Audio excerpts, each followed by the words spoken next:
Assalamu alaikum everyone, and welcome to a new ATP video. Today we'll be talking about the gram-negative bacteria that have a diplococcus arrangement. Probably the only pathogenic bacteria that have this arrangement is Neisseria. Neisseria has two main important species. The first one is Neisseria meningitidis, and the second one is Neisseria gonorrhea. In this video we'll talk about the first one, Neisseria meningitidis, but first let's start with the shared features between these two species. First of all, they're both gram-negative diplococci, and second of all, they are both oxidase positive. For the lab stuff, Neisseria species grow on chocolate agar. But what is that? Do we actually use chocolate? No, not really. Neisseria species can grow on blood agar, because it's inhibited by some of the elements in the blood agar. However, when we heat the blood agar, these inhibitory elements become inactive and thus Neisseria can grow. This heated blood is in fact the famous chocolate agar. The other medium that we use for Neisseria's growth is Thayer-Martin agar, which is selective agar that only allows Neisseria species to grow, while inhibiting other organisms from growing. This is also known as VCN agar, referring to the antibiotics used to inhibit the other organisms, which are vancomycin, colistin, and nystatin. Now let's move to the shared virulence factors. First we have pili, which allows attachment to mucosal surfaces. These pili also display antigenic variation, which makes it difficult for our immune system to target, because as you know, they always change their camouflage. Then we have IgA protease, which will cleave IgA antibodies at its hinge point. This facilitates Neisseria survival along the mucosal surfaces, because if you remember, IgA antibodies are found predominantly at the mucosal surfaces. Since Neisseria meningitidis is a gram-negative bacteria, he has the ability of producing endotoxin. But be aware the Neisseria endotoxin is a little bit different than the original one that you already know about. It has a lipo-oligosaccharide instead of the lipopolysaccharide in the previous examples. You can think of it as an alternative version of the lipopolysaccharide found in other gram-negative bacteria. Lastly, you need to know that patients with C5 to C9 deficiency, also known as terminal complement deficiency, are more susceptible to Neisseria infection because these particular complement proteins are essential to form the MAC, or also known as membrane attack complex, that is usually used to cause bacteriolysis. So when these proteins are deficient, the MAC won't be produced enough, and that will cause them to be more prone to infections. Now let's talk about our main topic today, Neisseria meningitidis.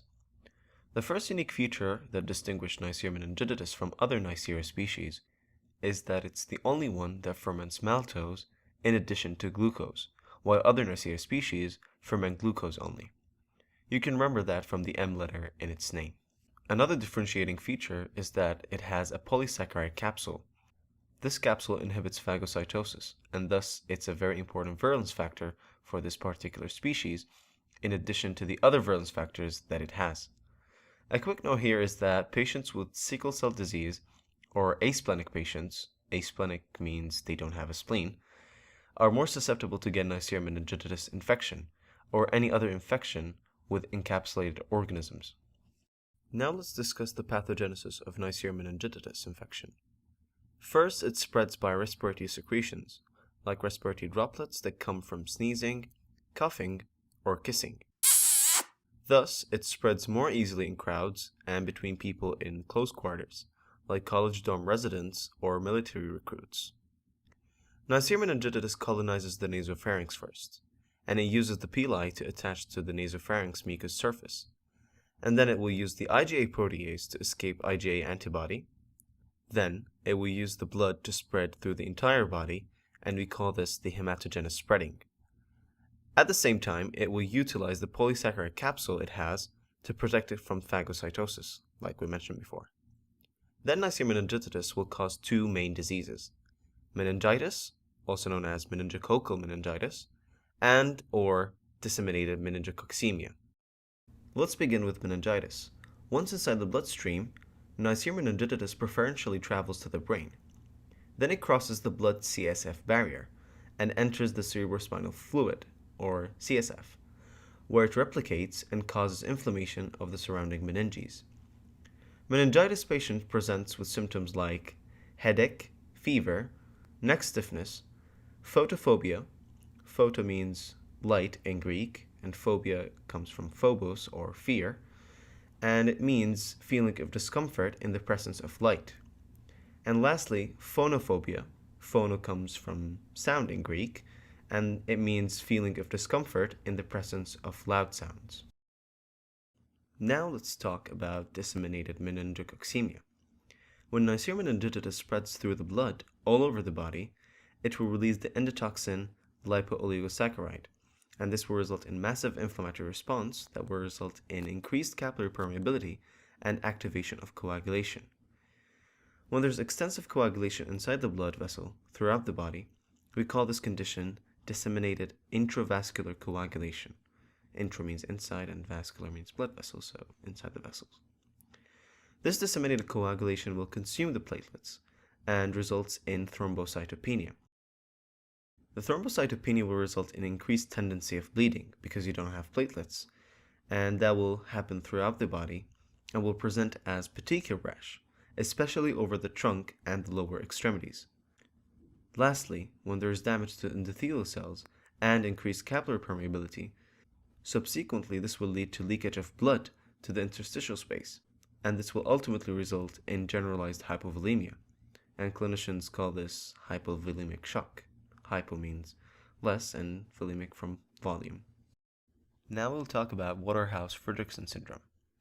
If the inflammatory response happens in the small blood vessels of the adrenal gland, it will result in endothelial damage and rupture of the blood vessels. The DIC condition will make it harder to form clot properly because we're using the platelets somewhere else, and this will lead to leakage of blood into the interstitial space of the adrenal gland. This, along with the generalized hypoperfusion, will result in ischemia and necrosis of the adrenal gland, which eventually leads to acute adrenal insufficiency, also known as Addisonian crisis. Okay, I know it's a lot, so let's do a quick recap. Neisseria meningitidis infects a patient through the respiratory secretions. Then Neisseria meningitidis will colonize the nasopharynx. Then it will disseminate hematogenously and release the endotoxin lipooligosaccharide, which will result in massive inflammatory response throughout the entire body. This will lead to increased capillary permeability and activation of coagulation inside the blood vessels. And this will lead to DIC, which will consume the platelets and lead to thrombocytopenia and petechial rash. In addition to that, the increased capillary permeability will lead to the blood leakage throughout the body and lead to generalized hypoperfusion or shock. When all that happens and results in ischemia and necrosis of the adrenal gland, we will have adrenal insufficiency or acute adrenal insufficiency, and we call this condition what? Waterhouse-Friderichsen syndrome. For treatment, we use a third-generation cephalosporin, ceftriaxone, and for the close contacts of the infected patient, we use rifampin as prophylaxis. For prevention, we have a vaccine for certain strains, and these are group A and C. The vaccine we use is a purified capsular polysaccharide, which is immunogenic from these strains. Immunogenic means it induces an immune response from the body. However, we don't have a vaccine yet for group B, because type B strain capsule is not immunogenic. So, most of the infections all around the world are caused by type B strain usually. That is all you need to know about Neisseria meningitidis. We hope you enjoyed the video. Please give us your feedback so we can improve in the next videos, and don't forget to like, share, and subscribe to get our new videos and explanations.